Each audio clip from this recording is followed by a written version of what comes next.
जापानी 3 ताकतों को मानते थे, तलवार की ताकत, रत्नों की ताकत और दर्पण की ताकत। तलवार हथियारों की ताकत का प्रतीक थी। अमेरिका ने हथियारों पर खरबों डॉलर खर्च कर दिया है और इसी कारण वह आज विश्व में सबसे ताकतवर देश है। रत्न पैसों की ताकत का प्रतीक है। दर्पण आत्मज्ञान का प्रतीक है। जापानी लोग दर्पण की ताकत को सबसे ज्यादा महत्व देते थे, क्योंकि जब इंसान दर्पण में खुद को देखता है तभी उसे सच्चाई का पता चलता है। दोस्तों, इस वीडियो में मैं 3 पावर्स के बारे में बताऊंगा। तो चलिए वीडियो को शुरू करते हैं, लेकिन इससे पहले इस चैनल को आप जरूर सब्सक्राइब कर दें। चलिए दोस्तों, तो शुरू करते हैं। 3 पावर्स क्या है? पहला पावर है पावर ऑफ स्पोकन वर्ड्स, यानी बोले हुए शब्दों की शक्ति। जैसा हम बोलते हैं हम वैसा ही बन जाते हैं। प्रिंसिपल ऑफ एनर्जी क्या कहता है? हम लोग एनर्जी से ही बने हुए हैं और पूरा यूनिवर्स भी एनर्जी ही है, यानी each and everything are energy.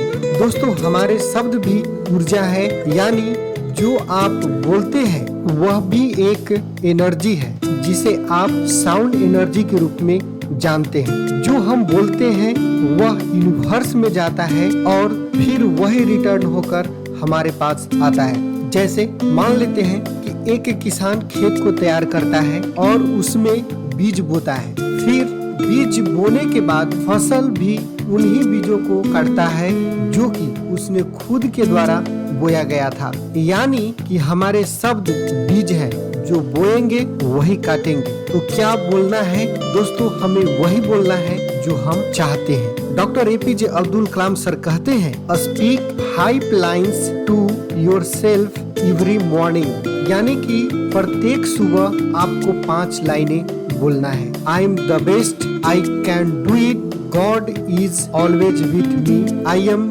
Winner, today is my day. अगर आप जीवन में सक्सेस होना चाहते हैं तो आपको भी एवरी मॉर्निंग 5 लाइन्स बोलना होगा। दूसरा पावर है पावर ऑफ सबमिशन, यानी समर्पण की शक्ति। मैं अमीर बनने के लिए समर्पित हूँ। दोस्तों, समर्पण शब्द की डिफिनेशन क्या है? ये है कि बिना किसी संकोच के दौलत हासिल करने के लिए हर काम को अपना 100% योगदान देना होगा। यह योद्धा का तरीका है। कोई बहाने, कोई अगर, कोई मगर, कोई शायद नहीं है। असफलता एक्सेप्ट नहीं है। अगर अमीर लोग अपने लक्ष्य तक पहुंचने के लिए हर काम करने को समर्पित होते हैं। अमीर और गरीब लोगों के बीच यही फर्क है कि गरीब लोग अमीर बनने के लिए सचमुच समर्पित नहीं होते। जब तक इंसान समर्पित नहीं है तब तक पीछे हटने की संभावना है। आप जिस दिन से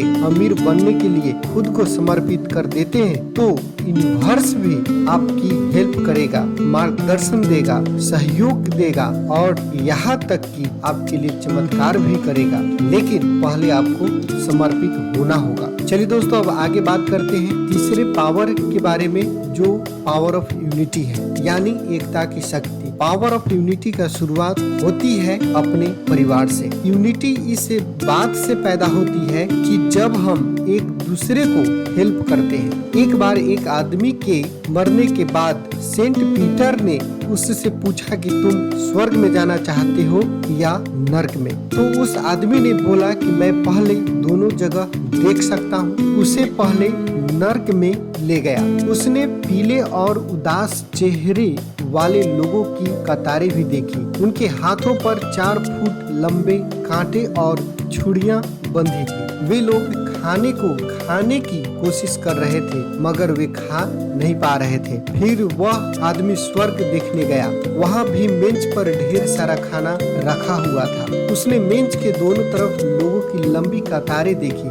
हाथों में 4 फुट लंबी छुरी और कांटे बंधे हुए थे। ये लोग खाना लेकर मेज की दूसरी तरफ से एक दूसरे को खाना खिला रहा था, जिसका रिजल्ट ये था कि वे लोग सिर्फ अपने बारे में नहीं सोच रहा था, बल्कि दूसरे के बारे में भी सोच रहा था। दोस्तों, यूनिटी में रहने पर मुश्किल काम भी आसान हो जाता है। और कहा जाता है कि अकेले तो हम बूंद हैं, मिल जाए तो सागर है, अकेले तो हम धागा है, मिल जाए तो चादर है। चलिए दोस्तों, इस वीडियो को देखने के लिए आपका बहुत बहुत धन्यवाद। यदि आपको यह वीडियो थोड़ा सा भी अच्छा लगता है तो इस चैनल को जरूर सब्सक्राइब कर दें और साथ ही बेल आइकन को जरूर दबा दें। आप हमेशा हंसते रहिए, मुस्कुराते रहिए। फिर मिलते हैं अगले वीडियो में, तब तक के लिए जय हिंद।